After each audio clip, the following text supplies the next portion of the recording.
Hello student, कैसे हैं आप लोग। आज फिर से हाजिर हैं प्रतिज्ञा टेस्ट सीरीज के अगले पेपर के सॉल्यूशन के लिए, जिसका सिलेबस है human reproduction, reproductive health, human health and disease, animal kingdom, structural organisation in animals और evolution.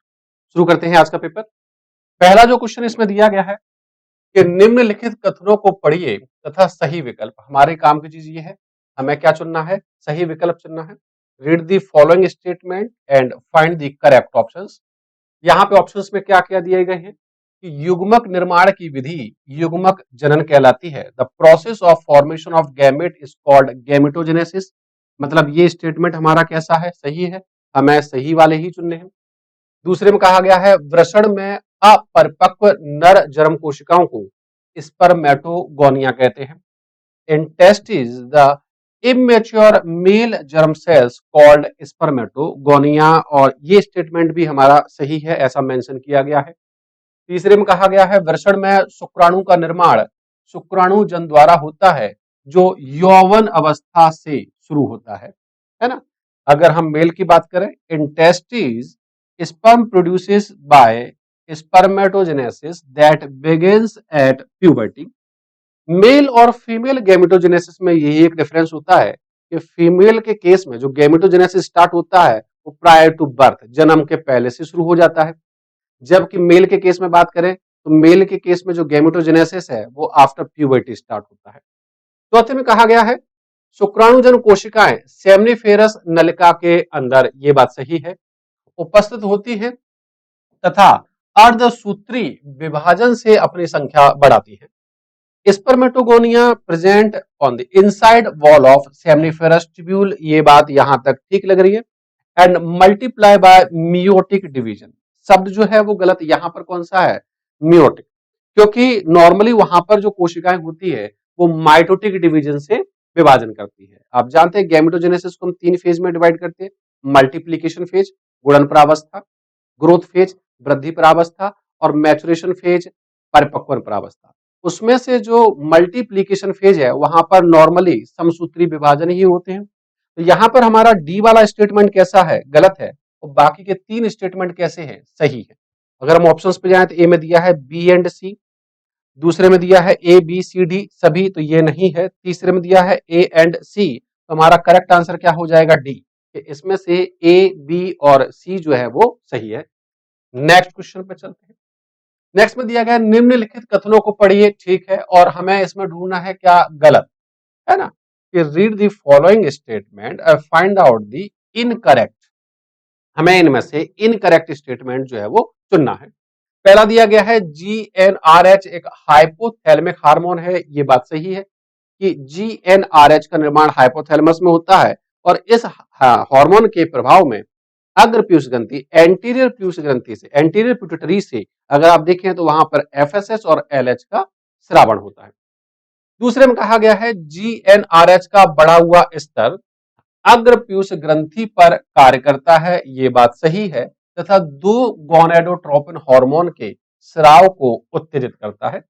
The increase level of GnRH then acts at the anterior pituitary gland, ये बात सही है, and stimulates the secretion of 2 gonadotropin, जिनके नाम अभी थोड़ी देर पहले आपको बताए, एफएसएच और क्या होता है, एलएच, है ना। ये दोनों हार्मोन हमारे क्या कहलाते हैं, गोनेडोट्रोपिन कहलाते हैं। मतलब ये स्टेटमेंट भी हमारा कैसा है, सही है।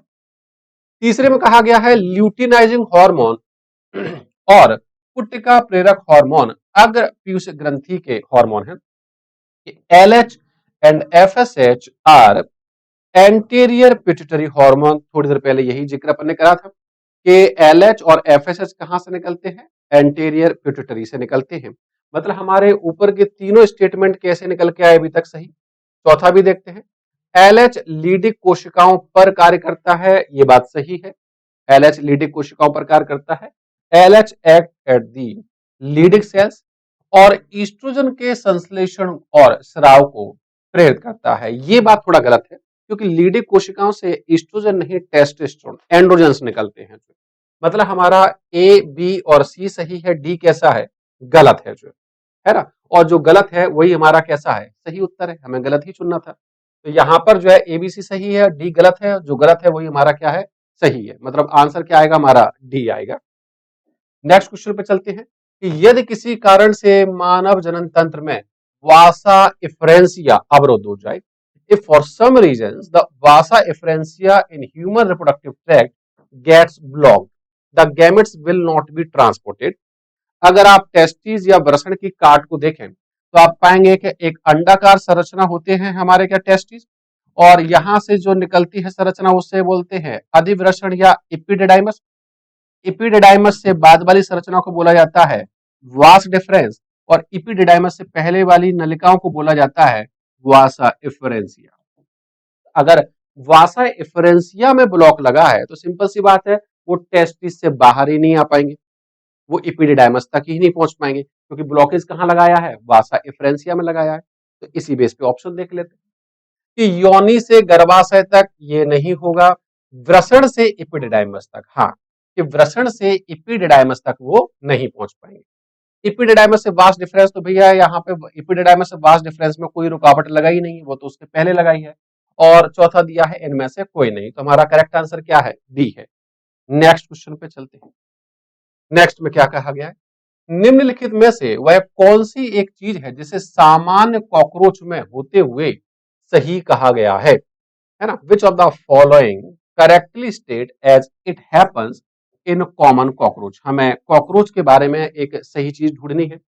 पहले में उन्होंने कहा है मेलपी की नलिकाएं जो उत्सर्जी अंग होती है कॉलोन में से निकली हुई होती है, तो ऐसा नहीं है, वो कॉलोन में नहीं है।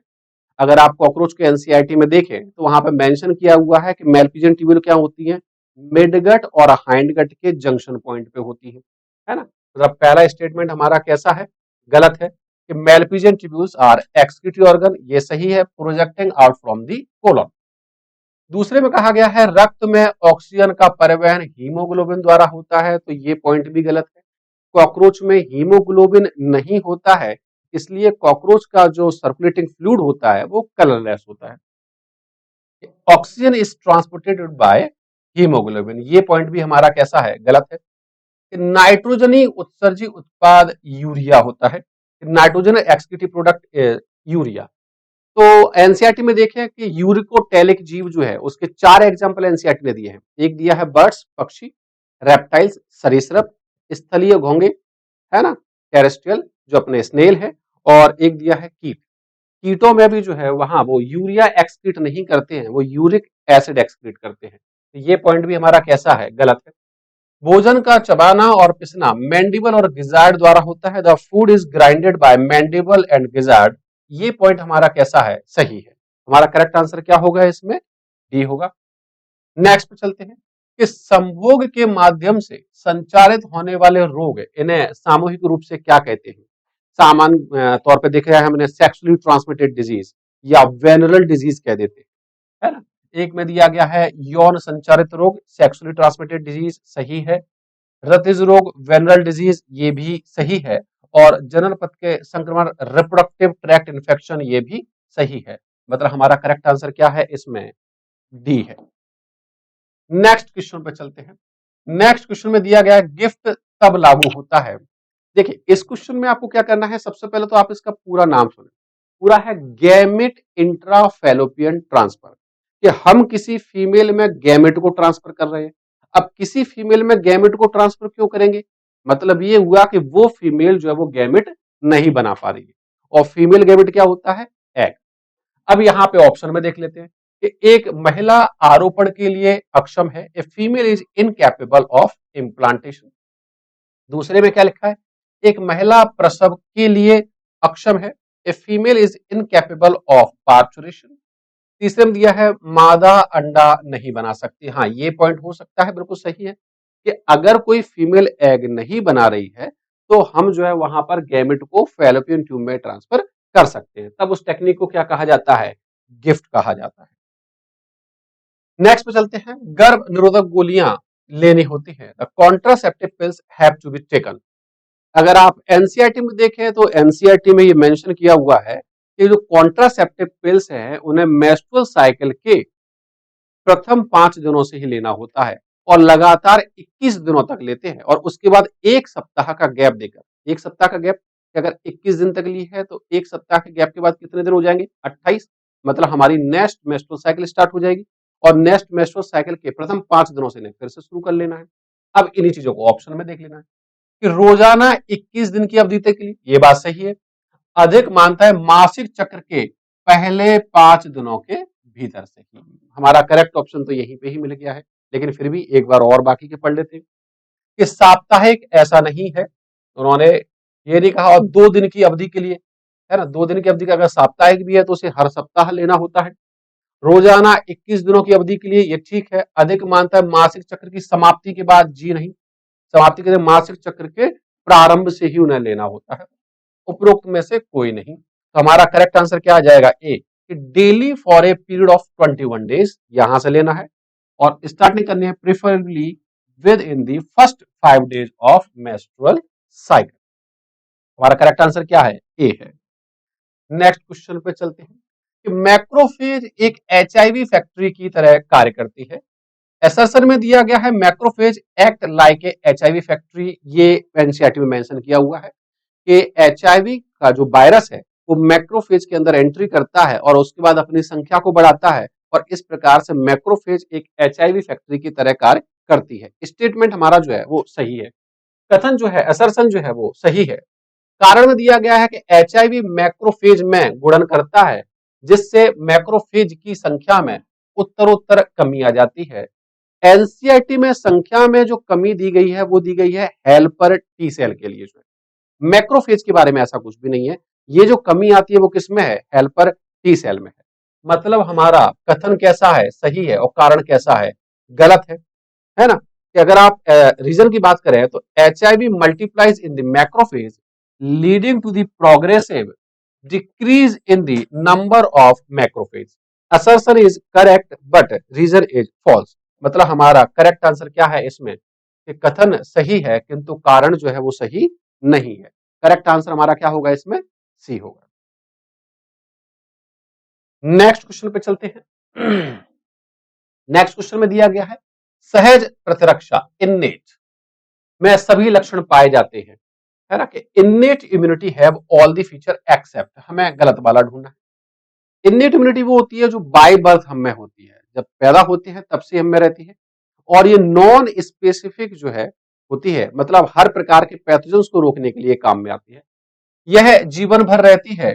It remains through out the life, ये पॉइंट सही है। यह वंशागत होती है, ये बात भी सही है, जेनेटिकली वो आगे बढ़ती जाती है। इट इज इनहेरिटेबल, रोग कारक या उसके एंटीजन के संपर्क में आना जरूरी है, ऐसा बिल्कुल भी नहीं है। जैसे कॉमन एग्जांपल लीजिए, वहां पर पहले में लिखा गया फिजिकल बैरियर, फिजिकल बैरियर में ही एग्जांपल दिए गए हैं त्वचा और म्यूकोजा, स्किन एंड म्यूकोजा। तो ये ऐसा नहीं है कि जब पैथोजन टच में आते हैं तब आते हैं, ये हमेशा ही रहते हैं। तो हमारा जो गलत है वही हमारा क्या है? सही है। यह जन्म से उपस्थित होती है, ये बात भी सही है। मतलब गलत पॉइंट कौन सा है इसमें? सी। तो करेक्ट आंसर हमारा क्या हो जाएगा इसमें? सी हो जाएगा। नेक्स्ट पे चलते हैं। ऑर्थोपोड के बारे में निम्न में से कौन सा कथन सही नहीं है? तो सही चीज हमारे काम की क्या है? सही नहीं है। विच of the following statement is not correct, है ना? तो ऑर्थोपोड में अंग तंत्र का शारीरिक संगठन पाया जाता है। Arthropod have organ system. Organ system की बात करें तो प्लेटी हेलमिंथीज है, वहां पर आप देखें तो ऑर्गन है, और प्लेटी हेलमिंथीज के बाद एस्के हेलमिंथीज से लेकर आखिर तक जितने भी फाइलम संघ हैं उन सब में क्या देखने को मिलता है? Organ system. तो ऑर्थोपोडा उसके बाद आता है, मतलब ये पॉइंट कैसा है? सही है। इनमें द्विपार्श्व सममिति है, दीज आर बायलेटरली सिमेट्रिकल, ये पॉइंट भी सही है। और ये त्रिकोणीय जंतु है, ट्रिप्लोब्लास्टिक है, ये बात भी सही है। फर्स्ट ट्रिप्लोब्लास्टिक ऑर्गेनिज्म जो है वो कौन है? प्लेटीहेल्मिन्थीज। और प्लेटीहेल्मिन्थीज के बाद जितने भी संघ आते हैं, जितने भी फाइलम आते हैं, वो सारे के सारे कैसे हैं? ट्रिप्लोब्लास्टिक है। ऑर्थोपोड में देह गुहा हीमोलिम्फ से भरी होती है, ये बात भी सही है कि इनका जो सर्कुलेटिंग फ्लूइड है उसे हम क्या कहती है? हीमोलिम्फ कहते हैं। और इनमें open type of circulatory system पाया जाता है। इन्होंने कहा ऑर्थोपोड में श्वसन अंग ट्रेकियल ट्यूब होती है, ये बात सही है, लेकिन यहां पर एक शब्द है जो गड़बड़ कर रहा है, वो है सभी। कि arthropods respiratory organs are tracheal tube, ये बात सही है, लेकिन उन्होंने जो शब्द लगाया ना ऑल, ऑल नहीं लगाना है। अगर हम ऑर्थोपोड में इंसेक्ट की बात करें पर्टिकुलर, तो इंसेक्ट्स में जो है रेस्पिरेटरी ऑर्गन क्या है, ट्रेकियल ट्यूब से, लेकिन इसके अलावा ऑर्थोपोड में बुक लंग्स भी हैं, बुक गिल्स भी हैं और गिल्स भी हैं। तो यहाँ ऑल शब्द अगर ना होता तो ये स्टेटमेंट भी हमारा कैसा होता, सही होता, लेकिन चूंकि ऑल शब्द लगा दिया है इसलिए ये स्टेटमेंट हमारा कैसा हो गया, गलत हो गया, और जो गलत है वही हमारे लिए क्या है, सही है। तो हमारा करेक्ट आंसर क्या हो जाएगा इसमें, डी हो जाएगा। नेक्स्ट क्वेश्चन पे चलते हैं कि अत्यधिक विविध जीवन के कारण ऑर्थोपोड विभिन्न प्रकार की श्वसन संरचनाओं का उपयोग करते हैं। नीचे दी गई संरचनाओं में से कौन सी इनके द्वारा उपयोग नहीं की जाती है? कि due to highly diversified life, arthropod utilise various type of respiratory features. थोड़ी देर पहले जिक्र हुआ है कि कौन कौन से स्ट्रक्चर हैं, बुक लंग्स हैं, बुक गिल्स हैं और ट्रेकियल ट्यूब्स हैं। From the given respiratory structure which cannot be utilised by the, क्या क्या है, पुष्ट फुफ्फस, पुष्ट क्लोम, ट्रेकियल नलिका, क्लोम और नालपाद ट्यूब फीट। अगर आप देखें कि बुक लंग्स हैं, बुक गिल्स हैं, गिल्स भी है, ट्रेकियल ट्यूब्स है, क्या नहीं है इनमें, ट्यूब फीट नहीं।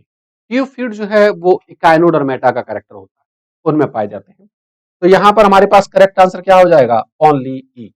ई वाला जो है वो इनका रेस्पिरेटरी स्ट्रक्चर नहीं है। नेक्स्ट पे चलते हैं कि निम्न में से कौन सा उपकला ऊतक के लिए अमान्य है, असामान्य है, मतलब उनके लिए अनकॉमन है, मतलब हमें उपकला ऊतक का एक्सेप्शन ढूंढना है। तो उन्होंने कहा आधारीय झिल्ली की उपस्थिति, प्रेजेंस ऑफ बेसमेंट मेम्ब्रेन, ये बात सही है कि उपकला ऊतक या एपिथेलियल टिश्यू के नीचे ऑलवेज क्या पाई जाती है, बेसमेंट मेम्ब्रेन पाई जाती है। अगर हम ट्रांजिशनल एपिथेलियम को छोड़ दें तो ट्रांजिशनल एपिथेलियम में नहीं, बाकी सब जगह आपको बेसमेंट मेम्ब्रेन देखने को मिलती है। दूसरे में कहा गया कोशिका संधियों द्वारा कोशिकाएं आपस में सदी हुई होती है कि cells are held together by cell junction, कि यहां पर देखें कोशिकाएं आपस में सेल जंक्शन से जुड़ी होती है, गैप जंक्शन, टाइट जंक्शन, है ना, बहुत सारे प्रकार के जंक्शन आपके में है। तीसरे में दिया गया है अत्यधिक संवहनी, हाईली वेस्कुलर, ये थोड़ा गलत लग रहा है, क्यों, क्योंकि उपकला ऊतक या एपिथेलियल टिश्यू में वेस्कुलर या ब्लड सप्लाई नहीं होती, वो अपने न्यूट्रिशन या दूसरी चीजों के लिए अंडरलाइंग कनेक्टिव टिश्यू पर डिपेंड करता है। तो हमारा जो गलत है वही एक्चुअली में हमारा क्या है, सही है ना। तो करेक्ट आंसर क्या हो जाएगा, अत्यधिक संवहनी। और ये मुक्त सतह पर स्थित होती है, located at the fluid surface, ये बात सही है, ये या तो कवरिंग बना सकती है या फिर लाइनिंग बना सकती है। नेक्स्ट पे चलते हैं। नेक्स्ट में दिया है कोलेटरल ग्लैंड, ये कॉकरोच से लिया गया क्वेश्चन है। कॉकरोच में अगर आप वहां पर उनका रिप्रोडक्टिव सिस्टम स्टडी करें तो वहां पे कोलेटरल सिस्टम जो डायग्राम एनसीईआरटी ने बना के दिया है, वहां पे फीमेल रिप्रोडक्टिव सिस्टम में इसका लेबलिंग की गई है। तो ये किसका भाग है, ये मादा कॉकरोच के प्रजनन तंत्र का भाग है, is the part of female reproductive system.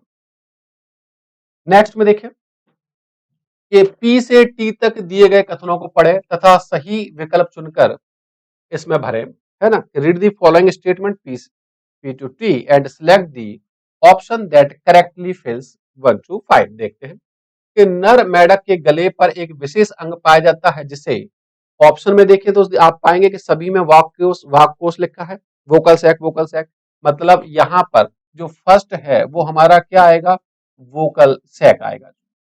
क्या आएगा यहाँ पर, वोकल सैक आएगा। दूसरे में उन्होंने दिया है झिल्ली कर्ण का एक भाग है, कौन सी झिल्ली, तो यहां पर आप पाएंगे कि जो पिन्ना का पाया जाना है वो मैमल्स का करेक्टर है, मैमल्स के अलावा ईयर पिन्ना किसी में नहीं मिलता। लेकिन अगर हम फ्रॉग की बात करें तो वहां पे ईयर जो स्टार्ट होता है वो कहां से होता है, टिम्पेनम से स्टार्ट होता है। मतलब सेकंड में हमारा जो ऑप्शन आना चाहिए, इन्होंने प्लाज्मा दिया है, टिम्पेनिक दिया है, प्लूरल दिया है और इनकस दिया है। तो यहां पर सेकंड में जो ये बोल रहे हैं ना कि कौन सी झिल्ली, तो वो टिम्पेनम झिल्ली है। कौन सी झिल्ली है, टिम्पेनम।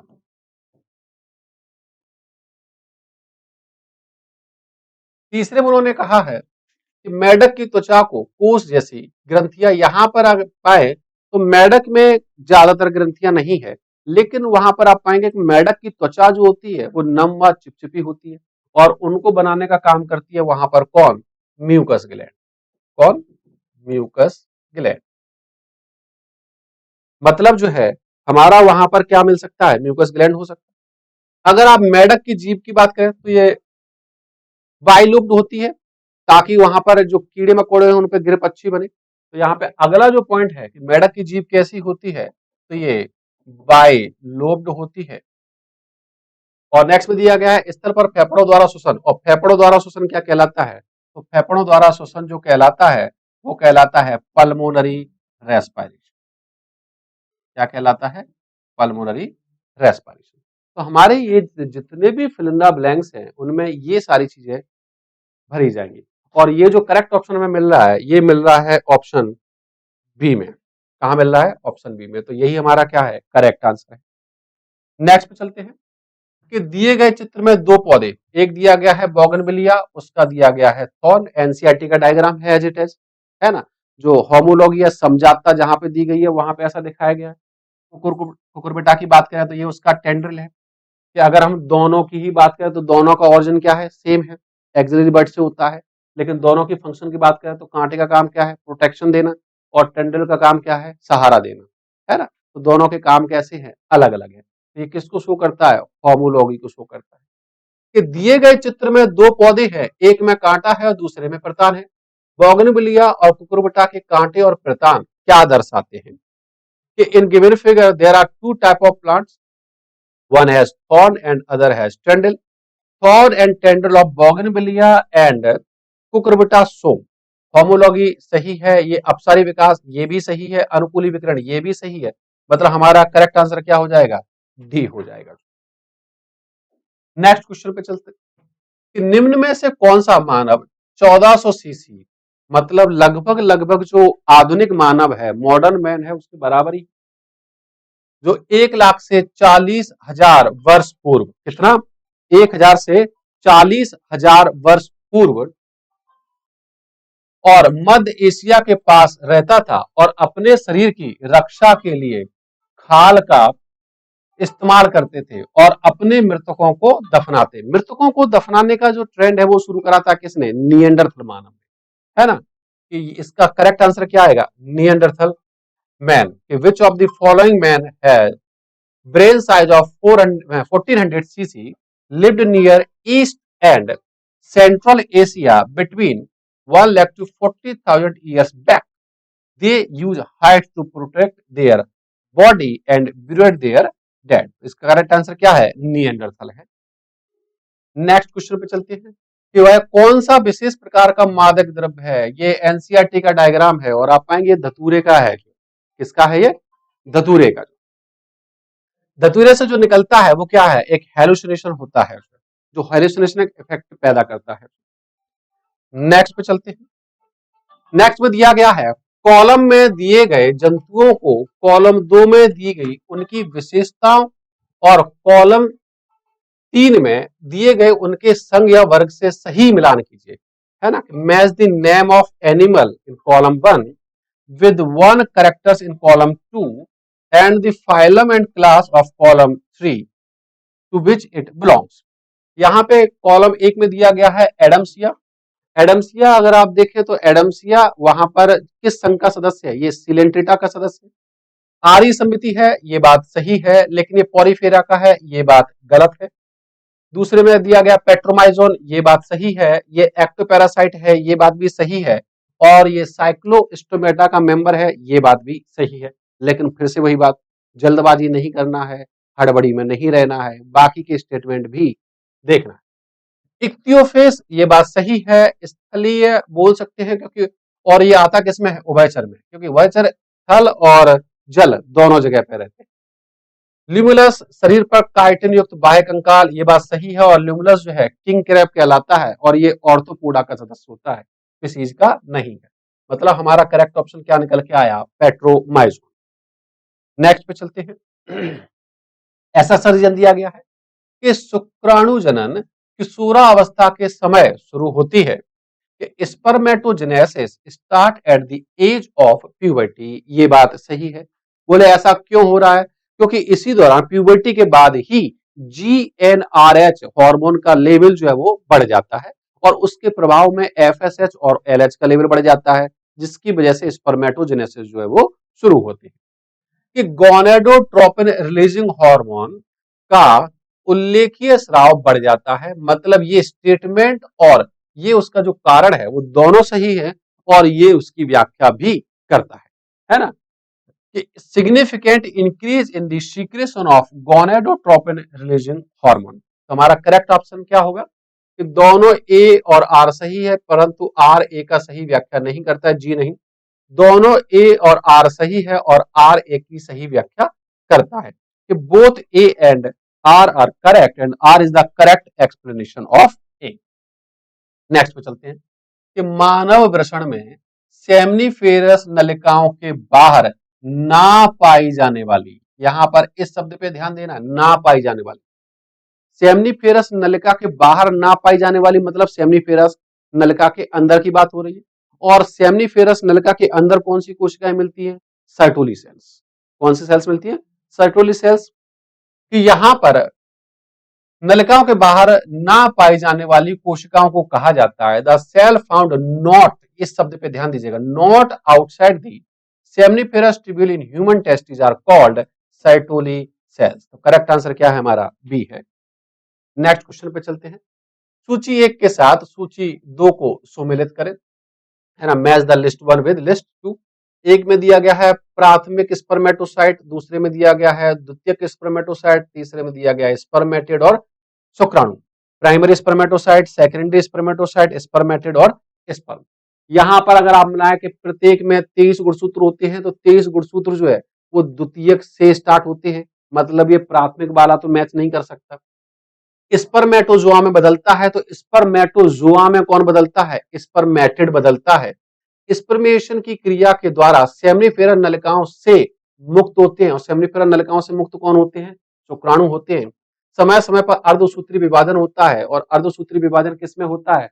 प्राथमिक स्पर्मेटोसाइट में होता है ना? तो प्राइमरी स्पर्मेटोसाइट के लिए क्या आ जाएगा? पीरियोडिकली अंडरगो मियोसिस, तो यहां पे आ जाएगा 4।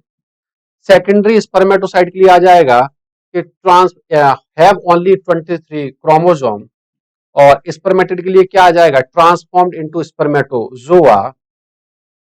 और स्पर्म के लिए क्या आ जाएगा? Release from the seminiferous tubules by the process called spermiation. मतलब हमारा करेक्ट सीक्वेंस क्या रहा?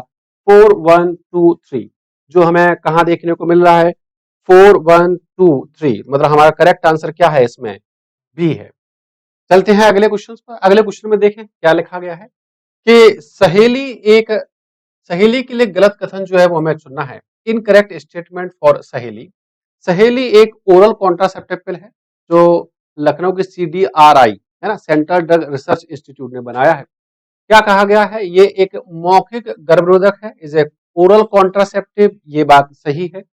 दूसरा लिखा है ईस्ट्रोजन रिसेप्टर को बांधता है, बाइंड्स ईस्ट्रोजन रिसेप्टर, ये बात भी सही है। तीसरे में लिखा है बिना गर्भ निरोध के मूल्य की गोली है, पिल्स विदाउट कॉन्ट्रासेप्टिव वैल्यूज, तो ऐसा नहीं है। ये अच्छी जो है गर्भनिरोधक गोली के रूप में देखी जाती है, और स्टीरोइडल व्युत्पन्न है, स्टीरोइडल डेरिवेटिव। तो एनसीईआरटी कहती है कि ये नॉन स्टीरोइडल डेरिवेटिव है, ये सेंट क्रोमन की बनी होती है, इसमें स्टीरोइड्स नहीं होते। मतलब हमारा सी और डी जो है वो कैसा है? वो गलत है। और हमें चुनना क्या था? गलत कथन ही चुनना था, हमें इनकरेक्ट स्टेटमेंट ही चुनना था। तो जो सी और डी है वो हमारा क्या है? गलत स्टेटमेंट है, मतलब यही हमारा क्या है? सही आंसर है। नेक्स्ट क्वेश्चन पे चलते हैं कि निम्न में से किसमें आमतौर पर पुरुष और महिला साथी दोनों को गर्भावस्था को रोकने की सलाह दी जाती है? कि विच of the following is advise generally for both male and female, दोनों को क्या एडवाइस दे सकते हैं? पहले में दिखाया गया है नई गर्भनिरोधक गोली का प्रयोग सप्ताह में एक बार, तो ये फीमेल्स के लिए तो है लेकिन मेल्स के लिए नहीं है। Use of a new contraceptive pill once in a week. दूसरे में लिखा गया है गोली के उपयोग में प्रोजेस्टेरोन और ईस्ट्रोजन होता है, ये सेम चीज आ जाती है ओरल कॉन्ट्रासेप्टिव में। Use of pill contains progestogen and oestrogen. तीसरे में लिखा है पुरुष में वैसेक्टोमी और महिलाओं में ट्यूबेक्टोमी, ये बात सही है। ये एडवाइस दोनों को दे सकते हैं, जिसे हम पुरुषों में क्या बोलते हैं? वैसेक्टोमी, और महिलाओं में क्या बोलते हैं? ट्यूबेक्टोमी। आमतौर पर एनसीईआरटी ने कहा है इसे पुरुष और महिला नसबंदी के नाम से जाना जाता है। डायफ्राम, सर्वाइकल कैप और वॉल्ट, ये फीमेल को एडवाइजेबल है लेकिन मेल के लिए एडवाइजेबल नहीं है। मतलब दोनों को क्या एडवाइस दे सकते हैं आप, vasectomy in male and tubectomy in female, surgical process. यहाँ पे दिया गया है गर्भ निरोधक विधि और उनकी क्रिया के संबंध में सूची 1 के साथ सूची 2 को सम्मिलित कीजिए। Match list 1 with list 2 with respect to method of contraception. पहले में कहा गया है डायाफ्राम, है ना, आप देखें डायाफ्राम बैरियर मेथड्स में आता है और इसको जो है सर्विक्स पे लगाया जाता है जिससे वेजाइना से अंदर यूट्रस में स्पर्म एंट्री नहीं कर पाते हैं। दूसरा दिया गया है गर्भ निरोधक दवा, कॉन्ट्रासेप्टिव पिल। एनसीईआरटी में ये दिया गया है कि ये कैसे काम करता है, तो प्राथमिक रूप पर अंडोत्सर्जन ओवुलेशन को रोक के करता है। अंतः गर्भाशय युक्ति, इंट्रा यूट्राइन डिवाइसेस, और चौथा दिया गया स्तनपान अनार्थक। इनको मैच करना है दूसरे से। यह अंडोत्सर्ग और आरोपण को रोकता है, तो ये क्या हो सकता है, गर्भनिरोधक दवा हो सकती है। गर्भाशय में शुक्राणु के भक्षण को बढ़ा देता है, ये अंतः गर्भाशय युक्ति, मतलब ये हो सकता है फर्स्ट, ये हो सकता है सेकंड। शिशु जन्म के बाद मासिक चक्र और अंडोत्सर्ग नहीं होते हैं, ये हो जाएगा हमारा थर्ड। और ये ग्रीवा को घेर लेता है जिससे शुक्राणु का प्रवेश बंद हो जाएगा, ये हो जाएगा हमारा फोर्थ। अगर हम डायफ्राम को देखें तो डायफ्राम क्या है, दे कवर द सर्विक्स, जैसा कि अभी थोड़ी देर पहले बोला, blocking the entry of sperm. Contraceptive कैसे काम कर रही है, contraceptive inhibits ovulation and implantation, मतलब ये हो गया हमारा 4, ये हो गया फर्स्ट। आईयूडी कैसे काम करती है, increase phagocytosis of sperm with in the uterus, ये हो गया सेकंड। और लैक्टिक एमिनोरिया कैसे काम करता है, तो ये कैसे काम करता है, absence of menstrual cycle and ovulation following parturition. मतलब हमारा करेक्ट सीक्वेंस क्या आएगा, 4 1 2 3, जो हमें देखने को मिल रहा है 4 1 4 1 3 2 जी नहीं, तो आंसर आ जाएगा हमारा ए 4 1 2 3। नेक्स्ट क्वेश्चन पे चलते हैं। नेक्स्ट में दो स्टेटमेंट दिए गए कि पुरुष और महिला दोनों कॉन्डोम्स डिस्पोजेबल है, स्वतः उपयोग किया जा सकता है, ये बात सही है। इस प्रकार उपयोगकर्ता की गोपनीयता प्रदान करता है कि both the male and female condoms are disposable, can be self inserted and thereby give privacy to the users, ये पॉइंट सही है। दूसरे में कहा गया है डायाफ्राम, गर्भाशयी ग्रीवा टोपी और वॉल्ट आदि भी रबर से बने रोधक उपाय हैं जो स्त्री के जनन मार्ग में सहवास के पूर्व गर्भाशय ग्रीवा को ढकने के लिए लगाए जाते हैं। इन्होंने कहा है diaphragms, cervical caps and vaults are also barrier method, ये बात सही है। मेड ऑफ रबर्स, ये बात भी सही है। That are inserted into female reproductive tract to cover the cervix during coitus, मतलब हमारे स्टेटमेंट 1 और 2 दोनों ही कैसे हैं, सही है। मतलब हमारा करेक्ट आंसर आएगा क्या, D, both statement 1 and 2 are correct. Next question पे चलते हैं। नेक्स्ट क्वेश्चन में क्या दिया गया है, एक कथन दिया गया है और कारण दिया गया है। यहाँ पे लिखा है कि खिलाड़ी व्यक्तियों द्वारा एनाबॉलिक स्टेरॉइड के उपयोग से उनका विकास रुक जाता है। और अगर हम इसके कारण की तरफ देखें, क्या कारण इसका हो सकता है, तो आप पाएंगे कि जो लंबी हड्डियां होती है उनमें इपिफाइसल प्लेट होती है, जब तक वो प्लेट रहती है तब तक हड्डियां वृद्धि करती हैं, और ऐसे ड्रग्स के इस्तेमाल से वो इपिफाइसल प्लेट समय से पहले ही बंद हो जाती है, जिससे उनका विकास क्या है, रुक जाता है। जरा देखिए कि कारण में क्या दिया गया है, ये लंबी अस्थियों के विकास केंद्र को समय से पहले ही बंद कर देते हैं। असर्शन में दिया गया है use of anabolic steroid by the sport person में रिजल्ट इन स्टंटेड ग्रोथ। कारण दिया गया है they cause premature closure of the growth centre, ये पॉइंट मिल गया हमें काम का, ऑफ द लॉन्ग बोन्स। मतलब हमारा असर्शन और रीजन दोनों सही है, और रीजन जो है उसको करेक्टली एक्सप्लेन भी कर रहा है कि हमारा कथन और कारण दोनों सही है, और कारण जो है कथन का सही स्पष्टीकरण भी दे रहा है। तो करेक्ट आंसर हमारा क्या हो जाएगा कि यदि कथन व कारण दोनों सही है, वह कारण कथन का सही स्पष्टीकरण है। Both assertion and reason are correct and the reason is the correct explanation of assertion। Next पे चलते हैं। नेक्स्ट में क्या दिया गया है, ट्यूमर्स के उपचार में विभिन्न उपचार उपायों का संयोजन शामिल होता है।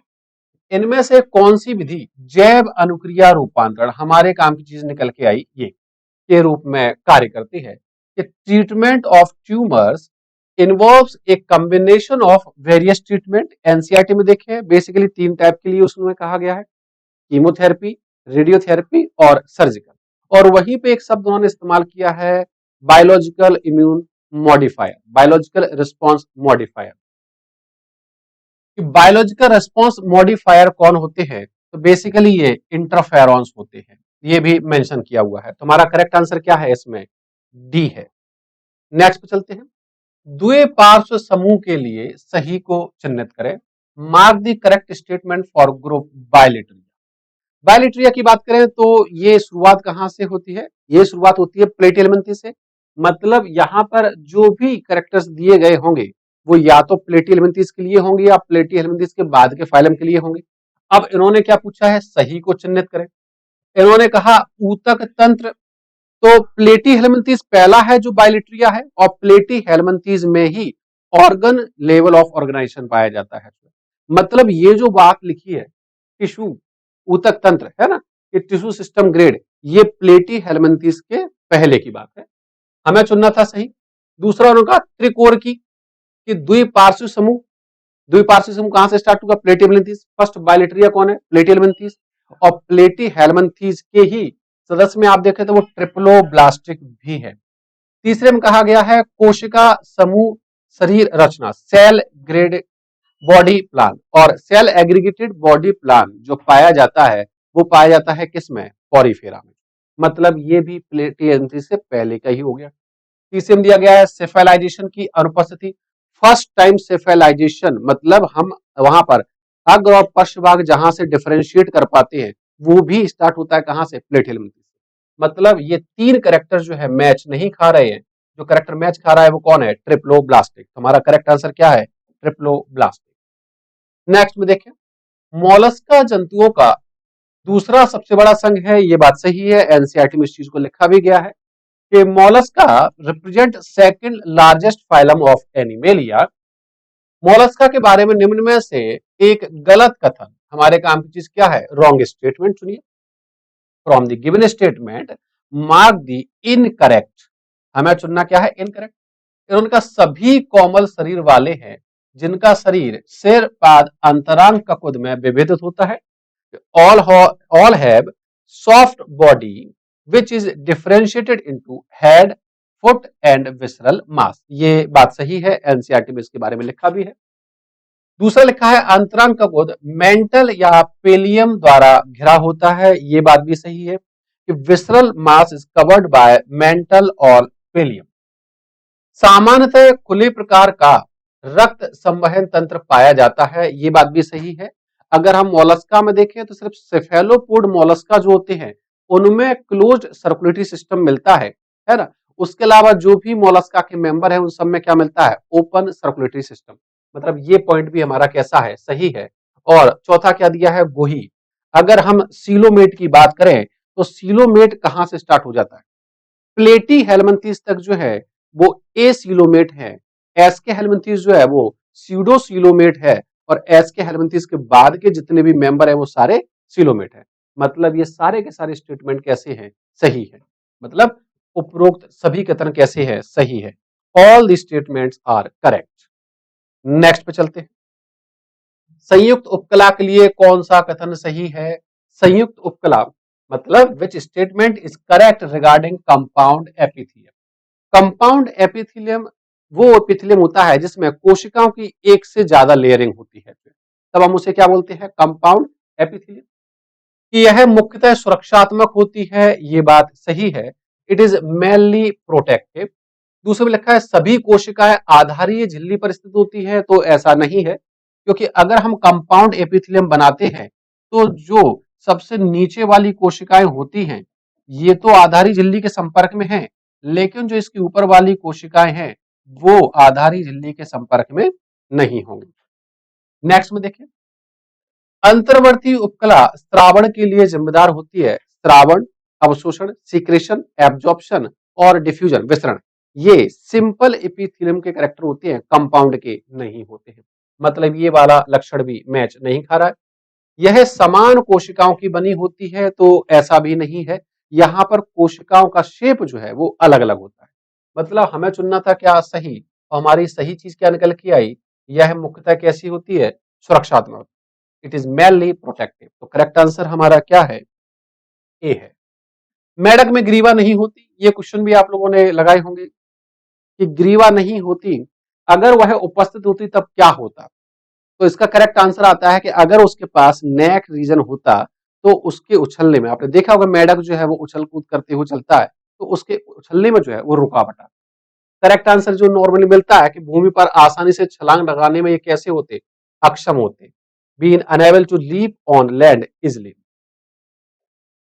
नेक्स्ट दिया गया है, औद्योगिकीकरण शुरू होने के पूर्व यह देखा गया कि पेड़ों पर श्वेत पंखी सलभ गहरे वर्णों के सलभों की अपेक्षा संख्या में अधिक है, जैसा कि चित्र ए में दिखाया गया है। किंतु औद्योगिकरण के पश्चात उसी क्षेत्र में गहरे रंग के सलभ अधिक संख्यक थे, जैसा कि बी में दिखाया गया है। इस प्रेक्षण के लिए जो स्पष्टीकरण दिया गया वह क्या था कि before industrialisation set in, it was observed that there were more white wing, industrialisation के पहले व्हाइट विंग मौत कैसे थे, ज्यादा थे on trees less than dark wind as figure A, but after industrialization there were more dark wing moths in the same area as figure B। इसका correct explanation होता है जो एनसीईआरटी में दिया गया है कि जो शिकारी पक्षी होते हैं वो कॉन्ट्रास्ट बैकग्राउंड में जो अपने सलब होते हैं उनको पहचान लेते हैं, तो उनका शिकार भी ज्यादा होगा। एनसीईआरटी में मेंशन क्या किया गया है कि इंडस्ट्रियलाइजेशन के पहले लाइकेन वहां पर उपस्थित थे जो एक व्हाइट बैकग्राउंड प्रोवाइड करवाते थे, वहां पर व्हाइट विंग मॉथ जो है वो हाइड हो जाते थे, तो ज्यादा शिकार किसका हुआ, डार्क विंग मॉथ का। तो इंडस्ट्रियलाइजेशन के पहले डार्क विंग मॉथ जो है वो कम थे। आफ्टर इंडस्ट्रियलाइजेशन क्या हुआ, पोल्यूशन की वजह से बैकग्राउंड कैसा हुआ, डार्क हुआ, क्योंकि लाइकेन खत्म हो गए। जब बैकग्राउंड डार्क हुआ तो वहां पर डार्क विंग मॉथ जो है वो हाइड हो गए, और किसका शिकार ज्यादा हुआ, व्हाइट विंग मॉथ का हुआ। तो इसका करेक्ट आंसर आता है कि शिकारी विपरीत पृष्ठभूमि में सलभ को देख लेता है। कि द एक्सप्लेनेशन पुट फोर्थ और ऑब्जर्वेशन बाज कि predator will spot A moth against A contrasting background. तो करेक्ट आंसर इसका क्या है, ए है कि शिकारी जो है विपरीत पृष्ठभूमि में सलभ को पहचान लेता है। नेक्स्ट में दिया गया है ट्राइनोसोरस रेक्स, ये बहुत बड़ा डायनासोर था, एनसीईआरटी में इसकी हाइट भी दी है, लगभग 20 फीट के समथिंग कहा गया है, लगभग 20 फीट थी और उसके बड़े बड़े डरावने खंजर थे। हमें इस चीज का एक्सप्लेनेशन चाहिए कि tyrannosaurus rex was about 20 feet in height and had huge fearsome dagger like teeth। अब आप खुद ही सोचिए कि अगर किसी के खंजर जैसे दांत हैं तो उन खंजर जैसे दांतों की उपयोगिता क्या है, उनका यूटिलाइजेशन क्या है। तो खंजर जैसे दांत तभी होंगे जब वो कैसा होगा, मांसाहारी, कार्निवोर होगा। अब देखते हैं कि कारण में ऐसा क्या कहा गया है कि वे कैसे थे, मांसाहारी थे, देवर कार्निवोर्स। मतलब क्या हुआ कि कथन और कारण दोनों ही सही है और कारण उसका सही स्पष्टीकरण भी है। तो आंसर क्या हो जाएगा कि यदि कथन व कारण दोनों सही है व कारण कथन का सही स्पष्टीकरण है। If both assertion and reason are true and the reason is the correct explanation of assertion।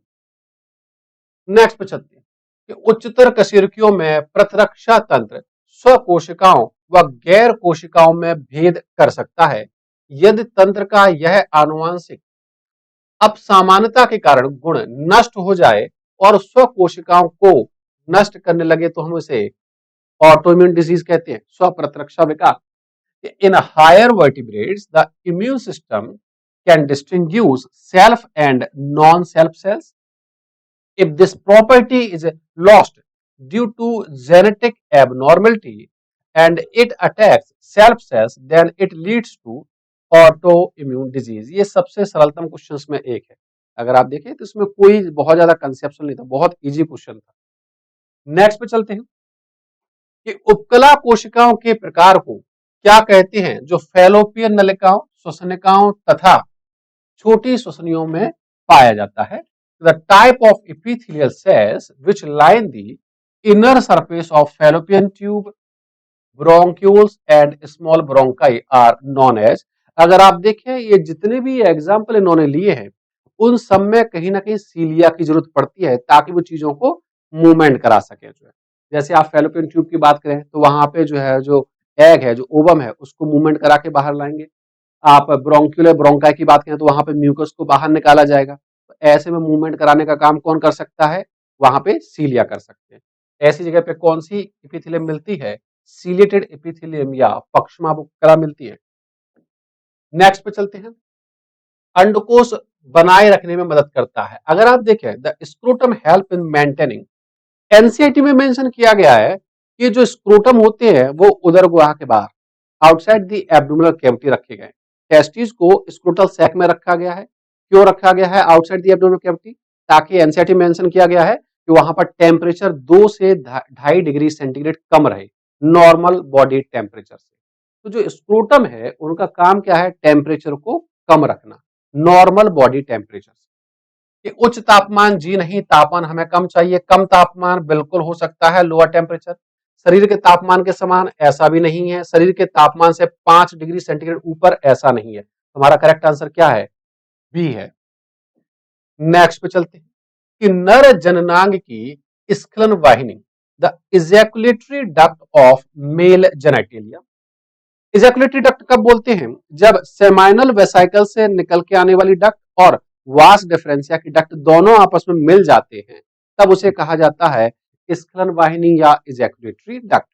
अब यहां पे हो क्या रहा है कि शुक्राणुओं का मूत्र मार्ग के माध्यम से वृषण से बाहर की ओर परिवहन जी बिल्कुल हो सकता है।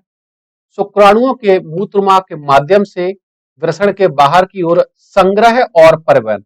अगर आप देखें ऊपर वाला स्टेटमेंट और नीचे वाला स्टेटमेंट दोनों लगभग एक जैसे, लेकिन एक चीज इसमें एक्स्ट्रा की जुड़ी गई है वो है संग्रह। कि अगर आप देखें कि transport of sperm from the testis to the outside through urethra, ये बात सही है। लेकिन यहां पे आप देखें ट्रांसपोर्ट के साथ साथ स्टोर भी लिखा है, तो वहां पर स्टोर भी होता है ना। तो मतलब हमारा ज्यादा करेक्ट अगर इन दोनों में देखा जाए तो वो बी निकल के आएगा। फिर भी सी और डी देख लेते हैं। शुक्राणुओं का मूत्राशय व मूत्रमार्ग, तो वहां पर यूरिनरी ब्लैडर का कोई जिक्र नहीं है, तो हमारा सी ऑप्शन भी कैसा हो जाता है? गलत। हमारा करेक्ट ऑप्शन क्या निकल के आता है? बी निकल के आता है इजैकुलेटरी डक्ट के लिए। नेक्स्ट पे चले। वीर किसका स्रावी उत्पाद है? Semen is the secretory product of. अगर हम सीमेन की बात करें तो एनसीईआरटी क्या कहती है कि सीमेन जो है वो बना होता है स्पर्म प्लस सेमाइनल प्लाज्मा। मतलब उसमें शुक्राणु होते हैं और साथ में जो ग्रंथियां हैं नर जनन तंत्र की उनका स्राव, उनका सीक्रेशन। कौन कौन सी ग्रंथियां? वहां पर सेमाइनल वेसाइकल भी है, वहां पर प्रोस्टेट ग्लैंड भी है और वहां पर बल्बो यूरेथ्रल ग्लैंड भी है। कि सेमाइनल वेसाइकल ग्रंथि, ये बात भी सही है। प्रोस्टेट ग्रंथि, ये बात भी सही है। और बल्बो यूरेथ्रल ग्रंथि, ये बात भी सही है। मतलब वहां पर किसका स्रावी उत्पाद है? तो वो इन तीनों ग्रंथियों, तीनों ग्लैंड्स का सीक्रेशन है। नेक्स्ट क्वेश्चन पे चलते हैं कि विश्व जनसंख्या के संबंध में निम्न में से कौन सा बेमेल है? हमारे काम की चीज ये है कि मिसमैच, हमें ढूंढना है मिसमैच। कि 1900 में हमारी जनसंख्या कुल विश्व की कितनी? 2 बिलियन थी, मतलब लगभग 200 करोड़ थी। एनसीईआरटी में डाटा दिया गया है, मतलब ये पॉइंट सही है। और 2000 तक पहुंचते पहुंचते लगभग 6 बिलियन 600 करोड़ हो गई, ये बात भी सही है। उसके बाद एनसीईआरटी में एक डाटा और दिया गया है जहां पर यह कहा गया कि 2011 में हमारी जनसंख्या लगभग 720 करोड़ 7.2 बिलियन हो गई। जबकि यहां पर देखें तो यहां पर ये डाटा 2001 में लिखा है, ये 2011 में लिखा है। मतलब 2011 वाला ये डाटा सही है, 2000 वाला एक वाला जो ये डाटा है वो गलत है और हमें गलत वाला ही ढूंढना था। हमारा करेक्ट आंसर इसमें क्या है? सी है। नेक्स्ट क्वेश्चन चलते हैं कि जायगोट इंट्राफेलोपियन ट्रांसफर जिफ्ट। आप देखें कि यहां पर इन विट्रो फर्टिलाइजेशन में हम क्या करते हैं? एक स्वस्थ दाता से और स्त्री और पुरुष से शुक्राणु और अंडाणु हम कलेक्ट करते हैं, उनको बाहर लेबोरेटरी में जो है फर्टिलाइज कराया जाता है और उसके बाद एनसीईआरटी कहती है कि उन्हें 8 ब्लास्टोमेर स्टेज के बाद ट्रांसफर कर देते हैं। कहां पे? फेलोपियन ट्यूब में। तो फेलोपियन ट्यूब में ट्रांसफर किया इसलिए आ गया इंट्रा फेलोपियन ट्रांसफर। और किसे ट्रांसफर किया? जायगोट को। किस स्टेज तक करते हैं? 8 ब्लास्टोमेर स्टेज तक करते हैं। तो करेक्ट आंसर इसका क्या है? बी है। नेक्स्ट पे चलते हैं कि 2001 की जनगणना के अनुसार जनसंख्या वृद्धि दर क्या थी? According to the 2001 census report the population growth rate was. तो इसका आंसर एनसीईआरटी में डायरेक्ट दिया गया है ना, इसमें कोई कंसेप्ट नहीं है, एनसीईआरटी में सीधे सीधे डाटा दिया गया है, ये डाटा ही आपको याद रखना था। और इसका सही आंसर है 1.7% के आसपास, अराउंड 1.7%। नेक्स्ट क्वेश्चन पे चलते हैं कि आईयूडी गर्भाशय के अंदर शुक्राणु की भक्षण क्रिया को बढ़ा देते हैं। ये है हमारा क्या असर्शन, एक कथन कि IUD increases phagocytosis of sperm with in the uterus. ये बात तो हमें सही लग रही है। दूसरा उन्होंने कहा है कारण कि कॉपर आयन मोचित आयोडी शुक्राणुओं की गतिशीलता को कम करती है। ये बात सही है, ऐसा मेंशन किया गया है एनसीईआरटी में, है ना, कि copper ion releasing IUDs suppress sperm mortality. ये बात सही है। और उनकी निषेचन क्षमता को बढ़ा देती है। जी नहीं, यहां पे ये बात गलत हो जाती है। आधा पॉइंट तो सही है, आधे पॉइंट में ये जो लिखा है ना क्षमता को बढ़ा देती है, तो बढ़ाती नहीं है, कम कर देती है। एंड इंक्रीजेस, जो इंक्रीजेस शब्द लिखा है ये शब्द हमारा कैसा है, गलत है। फर्टिलाइजिंग कैपेसिटी ऑफ स्पर्म, मतलब हमारा असर्शन कैसा है, सही है, और रीजन कैसा है, गलत है। मतलब हमारा करेक्ट आंसर क्या होगा, जहां ए सही है लेकिन आर सही नहीं है। A is correct but R is not correct, तो करेक्ट आंसर हमारा क्या हो जाएगा, बी हो जाएगा। नेक्स्ट पे चलते हैं कि प्रतिरक्षा के बारे में निम्न में से कौन सा कथन सही है। Which one of the following statement is correct with respect to immunity? हमें इम्यूनिटी के बारे में एक सही स्टेटमेंट जो है वो फाइंड आउट करना है। पहले में लिखा गया है कि वाइपर सांप के काटे जाने का इलाज करने के लिए पहले से तैयार, जी बिल्कुल, इन्हें हम बोलते हैं प्री फॉर्म्ड एंटीबॉडीज। क्या बोल देते हैं, प्री फॉर्म्ड एंटीबॉडीज को इंजेक्ट करने की आवश्यकता होती है कि preformed antibodies need to be injected to treat the bite by a viper snake. हमें सही ढूंढना था, लेकिन फिर से वही चीज, जल्दबाजी नहीं, एक बार और आगे देखते हैं कि स्मॉल पॉक्स रोग कारक के विरुद्ध एंटीबॉडीज टी लिम्फोसाइट द्वारा निर्मित होते हैं। आपको पता होना चाहिए कि टी लिम्फोसाइट जो है वो सेल मीडिएटेड इम्यूनिटी में पार्टिसिपेट करती है और बी लिम्फोसाइट एंटीबॉडी बनाने में पार्टिसिपेट करती है। तो यहां पर स्मॉल पॉक्स में एंटीबॉडीज टी लिम्फोसाइट नहीं, बी लिम्फोसाइट बनाती है। हमारा बी वाला स्टेटमेंट कैसा हो जाता है, गलत हो जाता है। The antibodies against smallpox pathogen are produce by T lymphocyte, तो टी लिम्फोसाइट वहां पर नहीं है।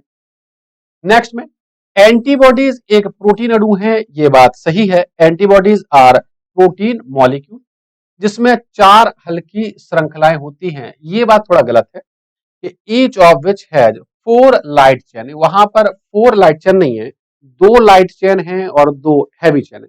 इसीलिए हम उसे शो करते हैं किससे, H2L2 से। 2 हैवी चेन है उसमें और 2 लाइट चेन है, चारों की चारों हल्की श्रृंखलाएं नहीं होती है। वृक्क प्रत्यारोपण को अस्वीकृत करने का कार्य बी लिम्फोसाइट करती है कि rejection of kidney graft is function of B lymphocyte, तो एनसीईआरटी इस चीज को मना करती है। एनसीईआरटी कहती है कि ग्राफ्ट रिजेक्शन के लिए सेल मीडिएटेड इम्यूनिटी जो है वो रिस्पॉन्सिबल होती है, और सेल मीडिएटेड इम्यूनिटी कौन बनाता है, टी लिम्फोसाइट बनाता है। मतलब हमारे नीचे के 3 स्टेटमेंट कैसे है, गलत है, और हमारा करेक्ट स्टेटमेंट क्या है, ए है। तो करेक्ट आंसर हमारा क्या हो जाएगा, ए हो जाएगा। नेक्स्ट, तंबाकू का एल्कलॉइड निकोटीन, ये बात सही है। अधिवृक्क ग्रंथि, हमारे काम की चीज ये निकल के आई, एड्रीनल ग्लैंड। कौन सी, एड्रीनल ग्लैंड को उत्तेजित करता है, जो जिम्मेदार है किसके लिए, मुख के कैंसर के लिए, जी नहीं, एड्रिनल का ऐसा कोई रिस्पॉन्स नहीं है। रक्तदाब को बढ़ाता है, जी हाँ बिल्कुल बात सही है, क्योंकि एड्रिनल ग्लैंड से ही क्या निकलता है, एड्रिनलिन या एपिनेफ्रिन निकलता है, और एड्रिनलिन या एपिनेफ्रिन क्या होता है, रक्तदाब को बढ़ा देता है। Increases blood pressure. तीसरे में लिखा है हीम बाउंड ऑक्सीजन की सांद्रता को कम करता है, reducing concentration of haem bound oxygen. ये काम है कार्बन मोनोऑक्साइड का, है ना, ये एड्रिनल ग्लैंड का काम नहीं है, किसका है, कार्बन मोनोऑक्साइड का। मूत्राशय के कैंसर के खतरे को बढ़ाता है, तो ये काम नॉर्मली एरोमेटिक कंपाउंड जो होते हैं तंबाकू में उनका रहता है। हमारे काम की चीज क्या थी, एड्रिनल, एड्रिनल ग्लैंड से क्या निकलता है, एड्रिनलिन, जो क्या करेगा, रक्तदाब को बढ़ा देगा। तो करेक्ट आंसर क्या है हमारा, बी। नेक्स्ट क्वेश्चन पे चलते हैं। एनिलिड, मतलब यहाँ पे कौन से फाइलम की बात करी गई, एलिडा फाइलम की बात की है। त्रिकोरकी होते हैं, ट्रिप्लोब्लास्टिक होते हैं, ये बात सही है। द्विपार सममिति, ये बात भी सही है। बायलेटरली सिमेट्रिकल होते हैं और गुहीय जंतु हैं, सीलोमेट एनिमल्स हैं, ये बात भी सही है। एनिलिड के कुछ विशिष्ट लक्षण नीचे दिए गए हैं, गलत को पहचानिए। Some specific characteristics of annelids are given below. Mark the incorrect one. हमारे काम की चीज क्या है? इनकरेक्ट। कि जो भी चीजें दी गई हैं वो ज्यादातर सही है, उनमें से एक स्टेटमेंट कैसा है? गलत है। पहले में क्या दिया गया है? नेफ्रिडिया उत्सर्जी संरचना है। नेफ्रिडिया उत्सर्जी संरचना है, सही बात है। एनलेडा का जो उत्सर्जी संरचना है वो क्या है? नेफ्रिडिया है। पैरापोडिया व सीटी गमन संरचना है कि parapodia and setae are locomotory structure, ये बात भी सही है। आरबीसी में हीमोग्लोबिन के साथ लाल रंग का रक्त पाया जाता है, ये थोड़ा कॉम्प्लिकेट है। इनके में हीमोग्लोबिन होता है, ये बात सही है, ठीक है। लेकिन वो हीमोग्लोबिन आरबीसी में नहीं पाया जाता, वो हीमोग्लोबिन पाया जाता है प्लाज्मा, है ना। कि हीमोग्लोबिन वाला पॉइंट तो सही है, लेकिन जो इन्होंने कहा कि आरबीसी के अंदर है, तो वो आरबीसी के अंदर नहीं होता, वो कहां मिलता है? प्लाज्मा में। मतलब ये हमारा कैसा है? गलत है। और जो गलत है वही हमारा कैसा है? कि सही है। Red coloured blood with haemoglobin present in RBC, ये चीज गलत थी यहाँ पे। एक और देख ले, विखंडी खंडी भवन युक्त शरीर, मेटामेरिक सेगमेंटेड बॉडी। अगर आप मेटामेरिक सेगमेंटेशन की बात करें तो मेटामेरिक सेगमेंटेशन जो है वो 3 फाइलम में देखने को मिलता है, एनिलिडा, ऑर्थोपोडा और कॉर्डेटा। तो एनिलिडा उनमें से एक है। तो मेटामेरिक सेगमेंटेशन भी एनिलिडा में देखने को मिलता है। तो करेक्ट आंसर हमारा क्या है इसमें? सी है। नेक्स्ट क्वेश्चन, कि पक्षियों में न्यूमेटिक अस्थियां पाई जाती हैं।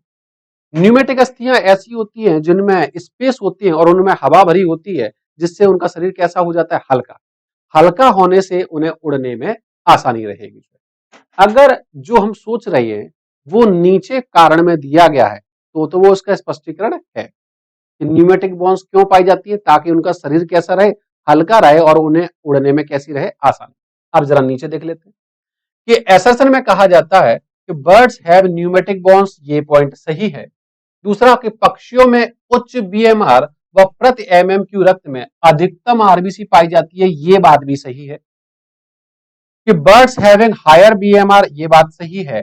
And maximum number of RBC पर एमएमक्यू ऑफ ब्लड। मतलब हमारे दोनों एसर्शन और रीजन सही तो है, लेकिन जो रीजन है वो उसका करेक्ट एक्सप्लेनेशन नहीं है ना। हमारा करेक्ट आंसर क्या हो जाएगा? कि both assertion and reason are correct and the reason is the correct explanation. जी नहीं, कि यदि कथन व कारण दोनों सही है किंतु कारण कथन का सही स्पष्टीकरण नहीं है।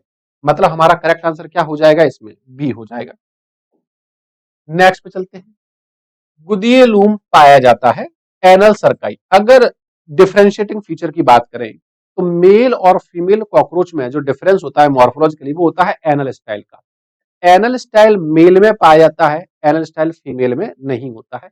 लेकिन यहां पर पूछा गया है क्या? एनल सरकाई। तो एनल सरकाई मेल और फीमेल दोनों कॉकरोच में पाया जाता है।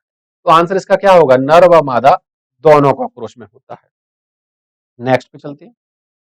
नेक्स्ट में दिया गया है कि उस कथन की पहचान करें जो हार्डी बीनबर्ग के सिद्धांत का प्रत्यक्ष या अप्रत्यक्ष रूप से निर्देश नहीं है। मतलब जो बात हार्डी बीनबर्ग ने नहीं कही है। Identify the statement which is not a direct or indirect dictate of Hardy-Weinberg principle। पहला पहला जो उन्होंने कहा कि किसी जनसंख्या में एल आवृत्तियां पीढ़ी दर पीढ़ी स्थिर व अपरिवर्तनीय रहती हैं। Allele frequencies in a population are stable and constant from generation to generation. ये बात एनसीईआरटी में कहा गया है। हार्डी बीनबर्ग का स्टेटमेंट है कि पीढ़ी दर पीढ़ी जो है एल फ्रीक्वेंसियां जो है वो कांस्टेंट रहती है, अगर हम कुछ कंडीशंस को सेटिस्फाई कर दें तो। दूसरा कहा गया है किसी जनसंख्या में कुल जीन और उनके एलएल कैसे रहते हैं? अपरिवर्तनीय रहते हैं। ये बात भी सही है कि total gene and their alleles in a population remains constant. ये बात सही है। तीसरे में कहा गया है सभी एलएलक आवृत्तियों का योग कैसा होता है? एक होता है। इसके लिए हार्डी बीनबर्ग ने 2 फॉर्मूले भी दिए हैं, एनसीईआरटी में मेंशन किया गया। एक कहा गया है P plus q equal to 1 और दूसरे में कहा गया है P square plus 2P q plus q square equal to 1। चौथे में कहा गया है विविधताएं जो कि वंशागत होती है और जो कुछ एक के लिए संसाधनों की उपयोगिता को बेहतर बनाती है, केवल उन्हें ही इस योग्य बनाती है कि वे प्रजनन करें और अधिकाधिक संततियों को छोड़ जाएं। Variation that are heritable and which make resource utilization better for few will enable only those to reproduce and leave more progeny. अगर हम बात करें तो ये स्टेटमेंट जो है वो हार्डी बीनबर्ग का नहीं है, ये डार्विन का प्रिंसिपल है, डार्विन का स्टेटमेंट है। मतलब हमें क्या चुनना था, उसका निर्देश नहीं है, तो कौन सा स्टेटमेंट निकला, वो डी निकला, क्योंकि ये डार्विन का स्टेटमेंट है, हार्डी बीनबर्ग का स्टेटमेंट नहीं है ना। नेक्स्ट है अनुमानित समय जब ब्रह्मांड की उत्पत्ति हुई थी 20 बिलियन वर्ष पूर्व, 20 बिलियन ईयर्स एगो, ये डायरेक्ट क्वेश्चन है। नेक्स्ट मेटाजेनेसिस, इसे हम एक नाम से और जानते हैं, alternation of generation, alternation of generation, पीढ़ी एकांतरण इसे कहा जाता